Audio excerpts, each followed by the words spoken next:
Howdy folks, I'm Bob Schrupp, physical therapist. Brad Heineck, physical therapist. We're the most famous physical therapists on the internet. In our opinion, of course, Bob. Hope they understood me when I said that. I'm saying it so fast now. Yeah, you're talking very fast now. Okay, 5 knee strengthening exercises to help reduce pain and injury risk. These are not, we're going to show you also, in addition to the 5, we're going to show you a couple advanced ones that are a little bit beyond this. Yep. But this is for the person, you're having knee pain, or maybe you're not having knee pain when it reduced your risk for knee pain, but they're pretty basic. We're not talking about anything that, I'm pretty low level here. This is not for the people that are high-end athletes. Right. Then the average person doesn't exercise a lot, but they're doing their thing every day, going to work, taking care of business. Well, I'm just trying to think of Yogi Bear. I'm the average bear. Do you remember what he used to say about that? The average bear? No.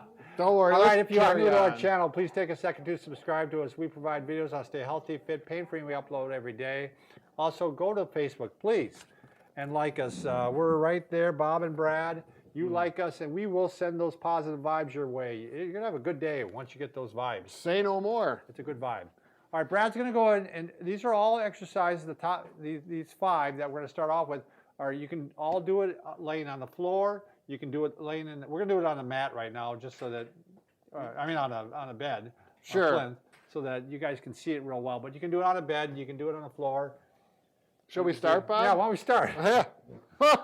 Wouldn't that be grand? An early start. Here we go. Are you ready? I'm laughing at the ball. The ball's rolling around. Don't worry about that. It'll come back. Okay. Yeah, well, you want to go ahead. We're going to start off with just a straight leg raise.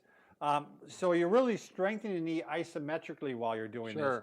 I used to have people that would have trouble with their patellofemoral, Brad, and young girls. Yep. I used to tell them, how many should I do these a day? I say 1,000.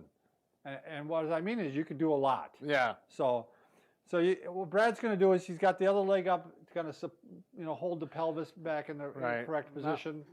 It makes a difference. You can tell if you do them this way and this way, this feels better. You can get a better exercise. So we're strengthening the joint without moving the joint. And that's, because a lot of times it hurts when you move your joint.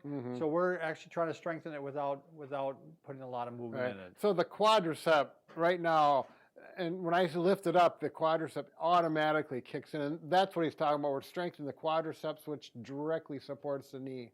And Brad and I had a kind of in-depth discussion about this before the video, because I'm not sure he's a great believer in all this.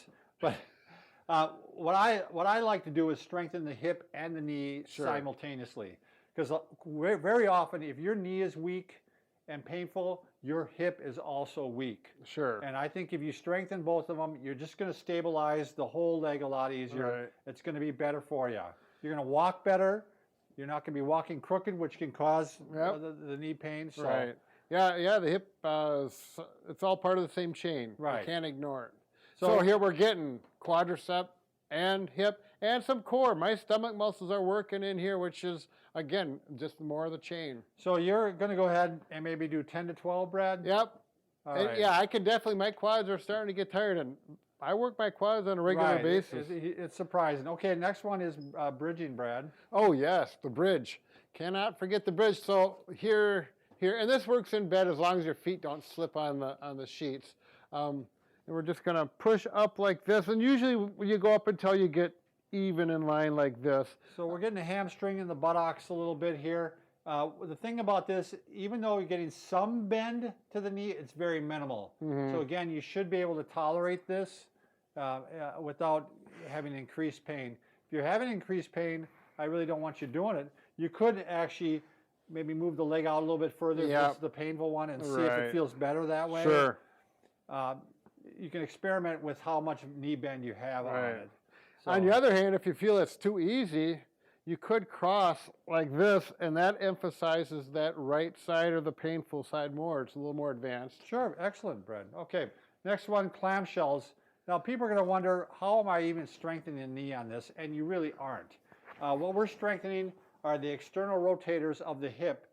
And for a lot of people, what happens is their hip is weak and the knee starts going in like this, and that puts extra stress on the knee. Sure. So we're going to strengthen the hip with the idea that you're going to put the knee in a better place when you're walking and jumping or running or doing anything, or just doing everyday living.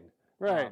So this is another one. Looks real easy, but right there, my gluteus medius posterior fibers, Bob. They're going to town right now. Well, the piriformis would be kicking in here too. Right. Yeah, you don't isolate one muscle almost ever. You always get a few of them going together. They all work together. So you can see, you can go from straight leg raise, you can go bridging, you can do the clamshells, and now we're going to go ahead and do hip abduction, Brad. So you're on your side. Okay. And the same thing again here. You're strengthening the hip and you're strengthening the knee a bit too. Right, because the abductors are connected to the IT band, directly connected to the knee. Which goes across the knee. Watch my foot. Yep. If I do that, it's not right. We need to turn the toe towards the camera, towards you, and work that. And this is pretty aggressive.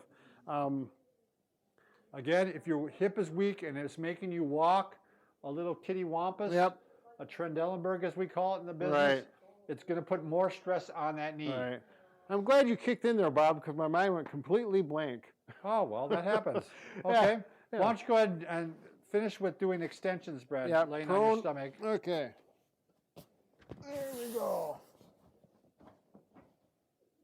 Again, now we're getting a little bit isometric again on the hamstring a little bit, and you get a little bit on the buttock. Again, all these are working together to keep you nice and stable when you're walking or doing your daily living activities, and it help take some of the stress off the knee. There you go. So you can do these 5 rather rapidly once you get them down, and you just do your set of 10 to 12, and you just you're going in a circle basically. Right. You can do them all right from the same, not the same position, but all in bed or on the floor, wherever you are. All right, these are the advanced ones now, and this is the one actually that I had my wife do and I do. I love doing squats, shallow squats, but I love using a ball. I just think it's just a lot better way to do them. Oh yeah, to be honest with you. Gives you good control, and you can advance the resistance very easily. And one thing I want to make sure is that you got good grippy shoes on so that you're not going to go sliding out, because I actually have my feet out quite far from the wall. Right. I don't want to be like this, because when I go down, I got too much of an angle here. Brad, you were going to grab. I'm looking for my. Oh, here it is. Yeah, Brad will demonstrate what we're trying to do here. Sorry about that. So I'm going to do it correctly first. See, I'm squatting down, and then my knee never goes past the toe. Mm-hmm. Now, if I go like this, and it's back too far, now look at that. The knee's going past the toe, and that hurts. I can feel the stress on the knee. That's going to make your knee worse. Yeah. So you go out like this. And the other thing is, I don't want your knees going in or out. Yeah. I want them right over the feet. Good alignment. I do these, and I go down. I don't squat real deep. Yeah, you can hold on to something if you have trouble. Yeah, when you first start, that's a good way to start. Some more stability. And, even if you're having a meniscus problem or cartilage problem, if you only go down this far, you're really not putting a lot of stress on that either. Right. So even if you have arthritis, most people can do these. Right. It's just a little more advanced. What I like to do with these, the way I do these, bro, I just did them last night. I go down like this, and then I go like this. I squeeze my shoulder blades together. I always like to get a double exercise. Yeah, that's right. 2 for the price of 1. Yeah, good posture exercise. It keeps you aware of your posture. Yeah. Okay. Excellent. So now we're going to go ahead and give the ball to Brad, and he's going to show how to strengthen the hamstrings in kind of an advanced method here. I'm going to dribble the ball, Bob. Here, you want to hold on to that? Yeah, there we go. Okay, this is my favorite hamstring exercise, I think. I'm not sure yet, but I think it is. I really do like it because it really isolates, and I'm going to bridge up like this and just roll the ball towards you. Sometimes I have patients, I say, can you roll the ball towards me? And they'll go like this. Well, that's not the way to do it. It's just a simple, smooth roll. You're digging your heels in. Yep. Now, this will be pretty aggressive to start out with. You may want to just lift your butt up an inch or even just a little bit and roll it towards you. That will work the hamstrings. And as you get stronger, as I just had a person with an ACL replacement, And he started out like this, and within a couple weeks, he was up like this. I was going to say, yeah, you could even do it without lifting your buttock at all, right, Brad? And just push down into the ball? Yep, you can. I mean, Just if you're kinda, really yep. beginner. It's hard to see for the camera, but right now my hamstrings are working. Now this guy, he was in his 30s, he was a farmer, and he needed to be doing a lot of aggressive work, and he got to the point where he was doing just the one-legged ones. And his hamstrings are really coming along well. This is a workout when you start doing it that way. That really works. My legs are tired from yesterday, so I had a good workout. So I don't want to do anymore, Bob. All right, That's I my noticed point. too. It's funny that you mentioned that because I was having trouble with my hamstrings too because I've been doing a lot of biking lately and I've been doing some kettlebell swings and yeah, my hamstrings are sore. They're tight. It happens to us. Even we get sore. Even Superman. Our cape falls off once in a while. All right, thanks everybody for watching.